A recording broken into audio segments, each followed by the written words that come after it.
हमेशा मोटिवेटेड कैसे रहे। तो इससे पहले कि इस क्वेश्चन की हम डेप्थ में चले, मैं आपको बताना चाहूंगा एक ऐसी स्टडी के बारे में जो बहुत ही इंटरेस्टिंग है। वो हुई थी कोलंबिया यूनिवर्सिटी में 1998 में। एक प्रोफेसर ने इस स्टडी को किया जिसमें कि बहुत सारे बच्चे थे जो कि सारे 5th स्टैंडर्ड के थे और उनको पजल्स थी बहुत तरह तरह की सॉल्व करने के लिए। उसमें से कुछ पजल्स बहुत ही मुश्किल थी, कुछ बहुत ही आसान थी। उसके बाद में जब उन बच्चों ने उन पजल्स को सॉल्व किया तो उसके बाद में सभी बच्चों को एक ही बात कही गई कि आपने बहुत अच्छा किया। बस यहां पर एक छोटा सा फर्क था।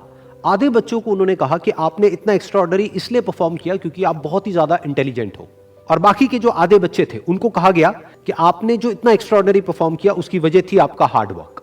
फिर उसके बाद में दोबारा से इन सब बच्चों को कुछ पजल्स दी गई सॉल्व करने के लिए, जिसमें से कुछ बहुत ही आसान थी और कुछ बहुत ही मुश्किल थी। अब यहां पर कुछ बहुत इंटरेस्टिंग निकल करके आया जो किसी ने एक्सपेक्ट भी नहीं किया था।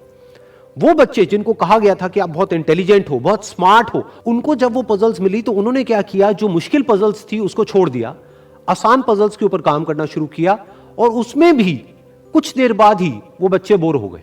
दूसरी तरफ से वो बच्चे जिनको कहा गया था कि आपने इतना एक्स्ट्राऑर्डिनरी परफॉर्म इसलिए किया क्योंकि आपने हार्डवर्क किया, उन्होंने सिर्फ आसान पजल्स को अटेम्प्ट नहीं किया बल्कि मुश्किल से मुश्किल पजल्स को भी अटेम्प्ट किया और सॉल्व किया। फिर उसके बाद में जब ये पूरी स्टडी कंप्लीट हुई तो उन बच्चों से पूछा गया कि किसको ज्यादा मजा आया इसको करने में। तो वो बच्चे जिनको कहा गया था कि आप बहुत इंटेलिजेंट हो, उनको मजा नहीं आया, यानी कि वो मोटिवेटेड नहीं थे। और वो बच्चे जिनको कहा गया था कि जो भी आपने किया वो अपने हार्डवर्क की वजह से किया, उन्होंने ना सिर्फ अच्छा परफॉर्म किया बल्कि वो एंड तक मोटिवेटेड भी थे और उनको मजा भी आया। अब ये स्टडी जिसके बारे में मैंने अभी आप लोगों को बताया, ये इतनी इंटरेस्टिंग इसलिए है क्योंकि ये जिस तरीके से हम सोचते हैं हमारे थॉट पैटर्न को चैलेंज करती है। हम क्या सोचते हैं कि अगर हम पेरेंट्स हैं या हम टीचर्स हैं और अपने बच्चों को हम बोलेंगे कि आप बहुत इंटेलिजेंट हो, आप बहुत स्मार्ट हो, तो वो अच्छा परफॉर्म करेंगे। लेकिन इस स्टडी में एग्जैक्ट उसका ऑपोजिट निकल करके आया है। तो इस स्टडी में जो फैक्ट्स रिवील हुए उसको समझने के लिए हमको एक कॉन्सेप्ट को समझना पड़ेगा, जिस कॉन्सेप्ट को कहा जाता है लोकस ऑफ कंट्रोल। हुआ क्या कि जिन बच्चों को कहा गया कि आप बहुत ही स्मार्ट हो, बहुत ही इंटेलिजेंट हो, उनका जो लोकस ऑफ कंट्रोल था वो उनके अंदर नहीं था, उनके बाहर था।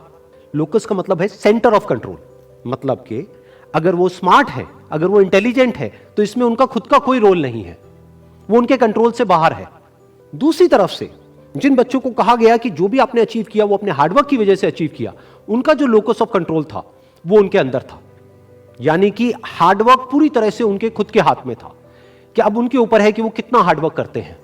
और ये सिर्फ इस स्टडी में निकल करके नहीं आया है, इस तरह की और भी बहुत सारी स्टडीज हुई हैं, बहुत सारी रिसर्चेस हुई हैं जहां पर एग्जैक्ट यही चीज निकल करके आई है कि अगर हम खुद को हमेशा मोटिवेटेड रखना चाहते हैं तो उसका सिर्फ एक तरीका है कि जो कंट्रोल है वो पूरी तरह से हमारे अपने हाथ में होना चाहिए। तो अब समझने की कोशिश करते हैं कि ऐसा क्या होता है कि जो कंट्रोल है वो हमारे हाथ से चला जाता है, और ऐसा क्या होता है जब कंट्रोल हमारे हाथ में आ जाता है। जब भी हम एक्सटर्नल फैक्टर्स की बात करते हैं कि मैं ये नहीं कर पा रहा इस वजह से, उस वजह से, उस वजह से, जो कि मेरे कंट्रोल से बाहर है, तो हमारे हाथ से कंट्रोल चला जाता है। लेकिन जब हम बात करते हैं कि हम एग्जैक्टली क्या कर सकते हैं, जब हम अपनी कैपेबिलिटीज के बारे में बात करते हैं, तब कंट्रोल पूरी तरह से हमारे हाथ में आ जाता है। जब हमारा फोकस उन रीजंस पे नहीं होता है जिनकी वजह से हम वो नहीं कर सकते हैं जो हम करना चाहते हैं, बल्कि उस जगह पर होता है कि जिस वजह से हम वो कर सकते हैं जो हम करना चाहते हैं, तब हम अंदर से मोटिवेटेड होते हैं। फॉर एग्जाम्पल, आप जिस भी फील्ड में हो उस फील्ड में कुछ लोग हैं जो टॉप पे बैठे हैं। आपके पास में दो ऑप्शन है। एक, आप बोल सकते हो कि वो लोग, उनके अंदर कुछ स्पेशल है, उनके अंदर कुछ एक्स्ट्राऑर्डिनरी है, उनके अंदर कोई ऐसा टैलेंट है जो आपके अंदर नहीं है, या फिर उनकी किस्मत है जिसकी वजह से वो वहां पर बैठे हैं, या फिर उनके पास में कुछ था, किसी का सपोर्ट था जिस वजह से वो वहां पर है। अगर इसमें से ऐसा आपने कुछ भी बोला तो आप फंस गए। अब आप मोटिवेटेड नहीं रह सकते उस काम को करने के लिए जो आप काम कर रहे हो, क्योंकि अब कंट्रोल आपके हाथ से बाहर है। क्योंकि अब अगर आपके पास में वो है ही नहीं जो उनके पास में है, तो अब आप वो कैसे बन सकते हो जो कि वो बन चुके हैं। लेकिन अगर आप ये बोलते हो कि जिस भी फील्ड में आप हो उस फील्ड में जो भी टॉप पे बैठे हैं वो वहां पर है अपने हार्डवर्क की वजह से, अपने स्मार्ट वर्क की वजह से, या जो कुछ भी उन्होंने किया, जो कुछ भी उन्होंने सीखा उसकी वजह से, तो अगर वो कर सकते हैं तो मैं भी कर सकता हूं। उन्होंने भी मेरी ही तरह एक ना एक दिन कहीं ना कहीं से शुरुआत करी थी, जहां से कि आज मैं शुरुआत कर रहा हूं। तो मुझ में और उनमें अगर कोई फर्क है तो वो सिर्फ एक है, वो है टाइम का, कि आने वाले 10 साल बाद या 20 साल बाद मैं भी उन्हीं की जगह पर हो सकता हूं या उनसे भी आगे हो सकता हूं जहां पर आज वो है। तो अब कंट्रोल पूरी तरह से आपके हाथ में है। तो हमारे पास में हमेशा ये दो ऑप्शंस होते हैं, एक कि हम कंट्रोल को अपने हाथ से छोड़ दें, और दूसरा कि कंट्रोल हम पूरी तरीके से अपने हाथ में ले लें।